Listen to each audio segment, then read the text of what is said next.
Harper has suspended all planned bilateral activities between the Canadian Armed Forces and the Russian military, and the Ukrainian flag was hoisted on Parliament Hill today in a show of support as Russian President Vladimir Putin accused the West of inciting anarchy and chaos.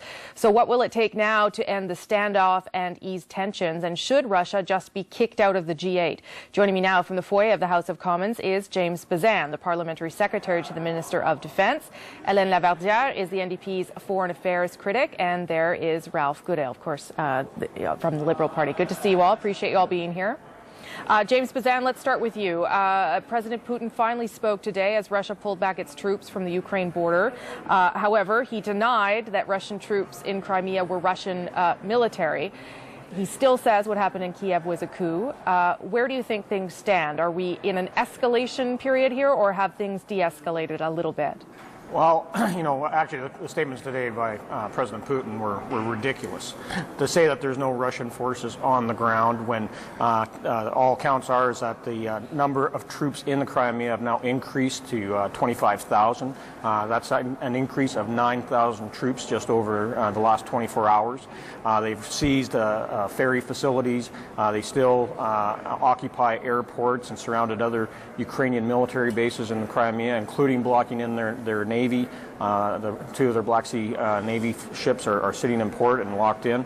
And although the ultimatums weren't exercised last night, thankfully, their tensions are still high. When earlier today, of course, we saw some of the Ukrainian troops try to return to their Air Force base.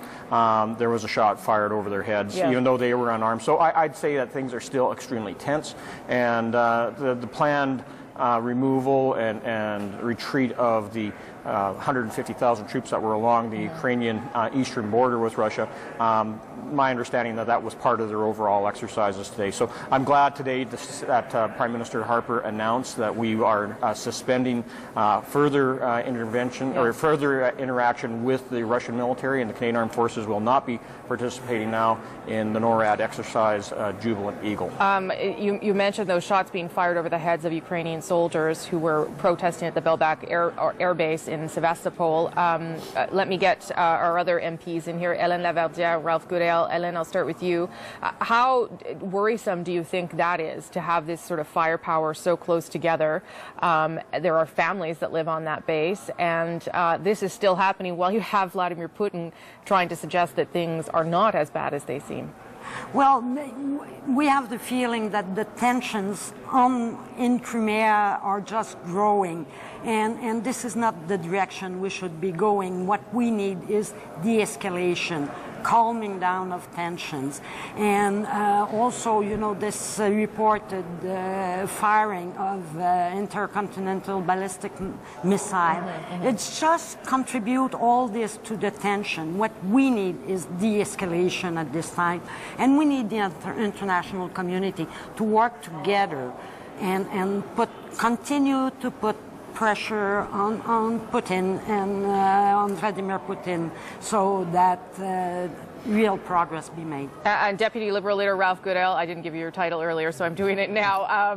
It's an important one. What do we do then to ease tension and de-escalate things in light of what we've seen today and in light of the stand that Putin seems to be taking? Well, it's a tinderbox, and we've got to be very, very careful. In some ways, some of Putin's turns of phrase were a little less threatening today, but then that's contradicted by some of his behavior and by this shot being fired, which may have been on command or may not. It's hard to tell. Obviously, it is still a very, very dangerous situation, and we need to do two things. And I think all political parties are on the same page on this one. Number one, we have to keep the pressure on Russia, indicating very clearly that this behavior crosses all boundaries of proper civilized behavior in the international community. So the action with respect to the G8 we think is perfectly appropriate. There effectively can be no G8 as long as Russia is behaving the way it is. We need to be pursuing the possibility of sanctions and other economic measures in concert with all of our allies. In terms of the government in Kiev, we need to be supportive there with the kind of IMF package and beyond that. Yes. I think the West has to be very creative here in terms of how we will come to support a successful economy in Kiev, in Ukraine, because up until this crisis, the only real tangible dollars on the table, offer on the table, was actually coming from Putin. That's right. And I think we lost around there, and we need to make sure that the IMF gets ahead of this curve and is not playing catch up. Yeah, I think the last bag of cash that Putin handed over to Ukraine was something like $3 billion. So which, of course, he pulled back. Yes, indeed. But he put it on the table, which yes, I guess we didn't. So James Bezan, Ralph Goodale brings up this point about the G8 no longer really being the G8 if Putin's acting this way. We're doing a number of things to signal to him that he's on the verge of losing this membership. At what point do we show him the door?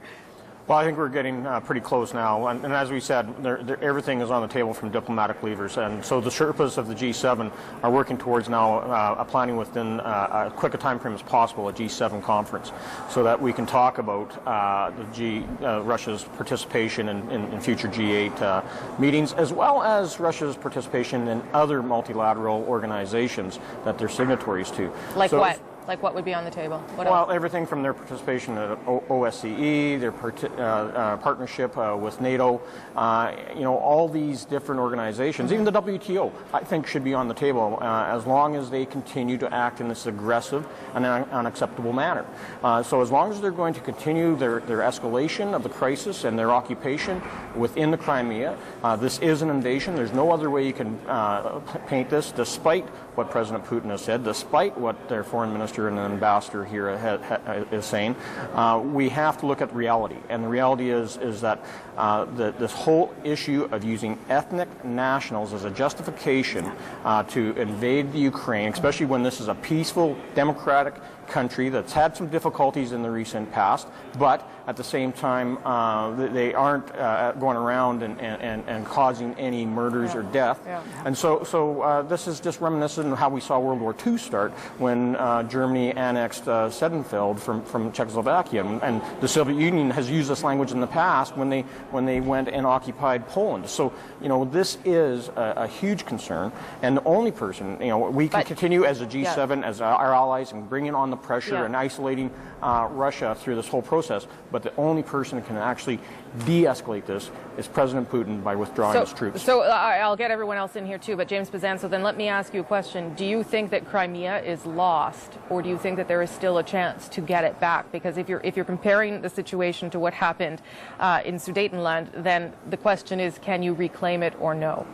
Well, it is definitely my hope that it's not lost, and I want to actually really congratulate both the government of Ukraine, the Ukrainian military, and the people of Ukraine within the Crimea for not reacting and provoking any further escalation and violence within the Crimea. Okay, let me get Ellen Laverderian on there. Go ahead, yeah. And indeed, I think the Ukrainians have shown a lot of restraint, and that's what we need at this time, a lot of restraint on both sides.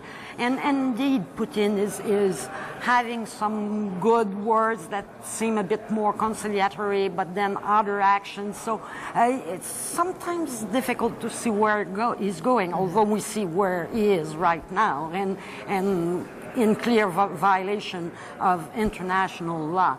I'd like to come back also on this issue that we're facing basically two crises here. A major security crisis for Ukraine and for the whole region, in fact, and an economic crisis, impending economic crisis. And we need to think of working on both, and we should start now thinking positively towards the future in preparing for rebuilding Ukraine and for the next election. Last word to you, Ralph Goodale. Well, I think there's a diplomatic opportunity based on some of the language that's used by some of the countries beyond the G7 and beyond Europe. China, for example, yesterday said that they supported the independence of Ukraine, the sovereignty of Ukraine, the territorial integrity of Ukraine. It would be very helpful, I think, in the international community to get China fully engaged in this discussion so that they can help, hopefully, bring Russia to a more more enlightened point of view. In terms of supporting the government in Ukraine now, we do have the issue of some, they say, billions of dollars, maybe 50, 60, 70 billions of dollars that Yanukovych squirreled away somewhere in foreign accounts. We should be making sure we can identify that money, freeze that money, ultimately seize that money, and make sure that it's repatriated to the rebuilding of a successful Ukrainian economy. Okay, I've got to leave it there. Some good ideas, some thoughtful comments from all three of you. I appreciate it. Thank you. Thank you very much. James Bezan, Hélène Laverdière, and Ralph Goodale on the foyer tonight.